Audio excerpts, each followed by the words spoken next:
মাননীয় স্পিকার, এই যে চেয়ারটা আপনি দেখছেন, যেই চেয়ারে আমি এখানে বসছি আপনার সামনে মাননীয় স্পিকার, এই চেয়ারটি খুব কঠিন একটি চেয়ার মাননীয় স্পিকার।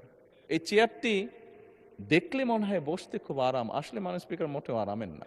এই চেয়ারটিতে বসলে মাননীয় স্পিকার প্রতি মুহূর্তে মনে হয় যে আগুনের তপ্ত হিট আসছে মাননীয় স্পিকার। হাসার কিছু নেই, আমি যা ফিল করি আমি আপনাদেরকে তাই বলছি। মাননীয় স্পিকার, এই চেয়ারের থেকে উঠে দাঁড়িয়ে আপনার সামনে বক্তব্যে আমি হয়তো অনেক পপুলার কথা বলতে পারতাম, যেটাতে আরো অনেক বেশি তালি হতো মাননীয় স্পিকার। কিন্তু এই চেয়ার আমাকে বলে যে আমি সবসময় পপুলার কথা বলতে পারি না।